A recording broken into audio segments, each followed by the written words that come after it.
Okay, so then, so last night I have this, I have a very weird dream. Okay, so here it is. I'm I'm sitting on a very messy toilet. Okay, I assume that you've had your own messy toilet experiences. Let's kind of I would really love for you to share. I probably don't need to go into too much detail about that. It was just like there's kind of thing where there's messy toilet. All right, so I'm sitting on a messy toilet, and there's a guy next to me on another messy toilet, and then there's a couple of people over here. I can't really see them. A couple of guys, and I don't really know who they are, but we're having a conversation, and the whole thing is that I'm trying to clean up this mess that's just sort of coming out everywhere. And I like don't have enough toilet paper and that kind of thing. All right, so it's just weird how one thing leads to another because you never know how you're going to get there, right? So I wake up in the middle of the night and I'm thinking about this dream, like because it was so real, like. And then what was coming to me as I was thinking about that dream was that the passage about the smoking pot in Genesis, how the thing about Abraham, how he cut the pieces of those animals in two in this smoking pot, and there was something else. A smoking pot and something else went through these pieces. And, I don't know why I started thinking about that. It just started coming into my thinking. So I looked it up, and it was a smoking fire pot and a flaming torch. And Abraham had, killed these animals. So we have some dead animals laying there, all butchered. Let's not be polite about it. We just have some animal corpses here, kind of. And so in the middle of the night, it says, a deep sleep fell on Abraham, and a thick and dreadful darkness came over him. And so then the flaming fire pot and the smoking fire pot and the flaming torch go through these pieces, and it's a covenant. And I was feeling like this ominousness about it because the whole Christian faith is based on like that. We pause for a moment. When we talk about Father Abraham, this is what we mean. We are children of Abraham because of that one night type thing. So that was real interesting, and I just wanted to read more. Here it is about a smoking fire pot and a blazing torch appeared and passed between the pieces. And on that day, the Lord made a covenant with Abraham. So I was looking at how that started, and then the chapter before this was also like so profound. So it talks about these kings. This evidently this what's the guy, the Kedar Lomer, king of Elam, have been ruling everybody, and everybody got upset about it, and so they rebelled, and they slaughtered him. But the king of Sodom took Lot, and then Abraham, he heard that Lot had been taken, so he called 318 trained men, and they went, and they got Lot back, right? Okay, so then it says,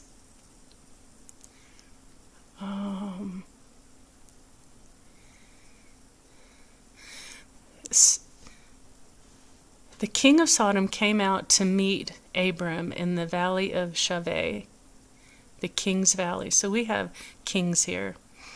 And Melchizedek, king of Salem, brought out bread and wine. He was priest of God Most High. And he blessed Abraham, saying, Blessed be Abram, of God Most High, creator of heaven and earth, and praise be to God Most High, who delivered your enemies into your hand. And Abram gave him a tenth of everything. But now look how different he is with the king of Sodom. The king of Sodom said to Abraham, "Give me the people and keep the goods for yourself." We no bread and wine there. But Abraham said to the king of Sodom, "I have sworn that I would accept nothing from you, not even the strap of your sandal, so that you would never be able to say, 'I made Abram rich.'"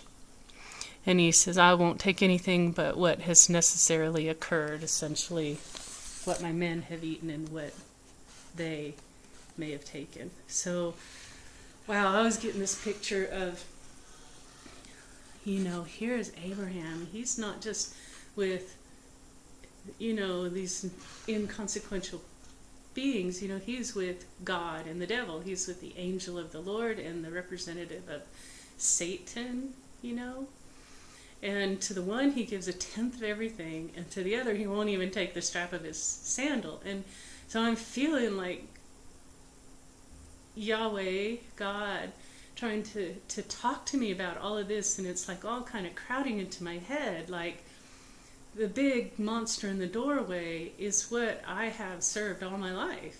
I mean, it is my attachment, with this planet, and that eternal sacrifice. Finally, it just wants to separate that thing, and I just feel it's like a filthy wickedness, and it's like so what I encountered in North Carolina was that I went in there just completely naive, thinking, love of Jesus and all of that, and these were Christians, and I would have a family and things would get better. And instead, I was betrayed, and there was a filthy kind of wickedness. There was this entrenched kind of bigotry in Donald's family, so that what I'd hoped for was like turned against me, and I didn't know how to. I mean, what are my weapons? I'd have to kill the man, right? Or else just succumb and be some kind of little geisha. And it was such a horrible test. And so it was kind of like the king of Sodom taking Lot as a hostage, like Donald taking Christopher as a hostage. And now Christopher is subjected to the world, and I have no idea how he is and stuff. And perhaps some of this is that he just had a birthday on the 8th.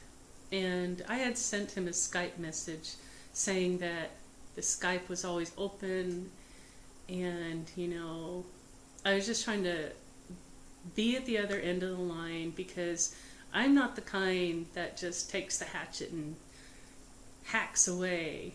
I mean, even though I've tried to stand and say, hey, give me some respect here, my weapons are still the weapons of the world. And well, anyways, I don't know if you can pull all those pieces together.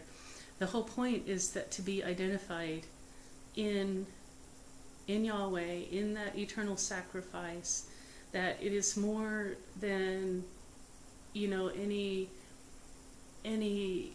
carnal, worldly, superficial thing. It's like something really deep, and where the Bible talks about God speaking to you, in the still small voice, in the inner man, in the deep places, in the sleep. It's because he speaks to you down in the dark, and then the things that he speaks to you in the dark come out to the light.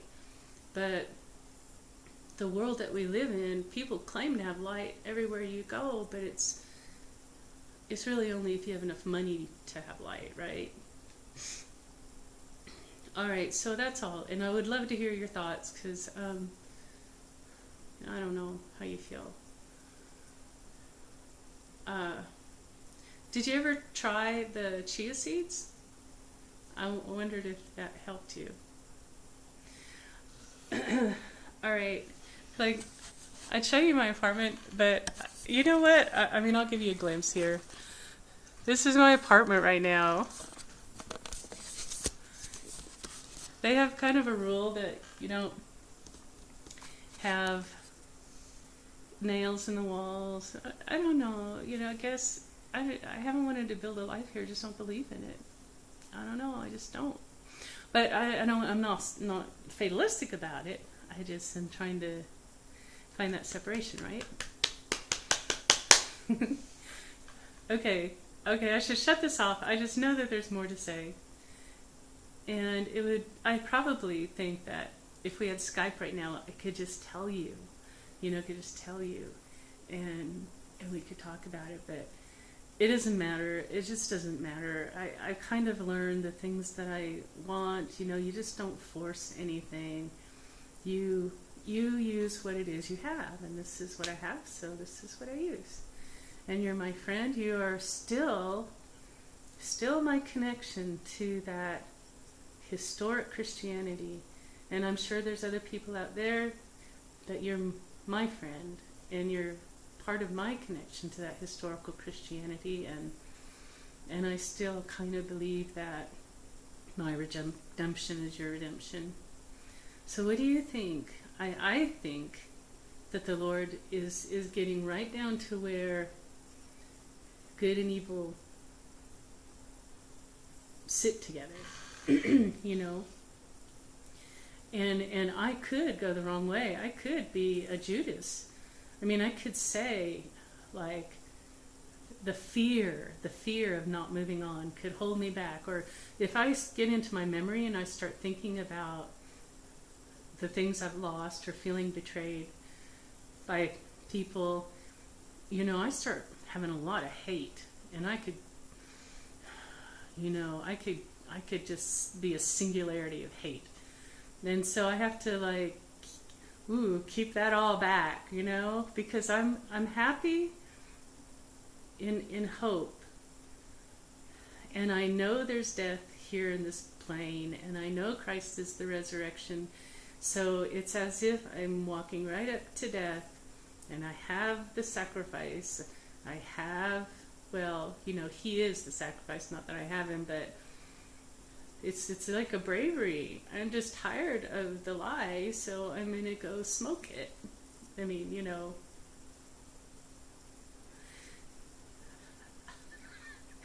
what I mean, right?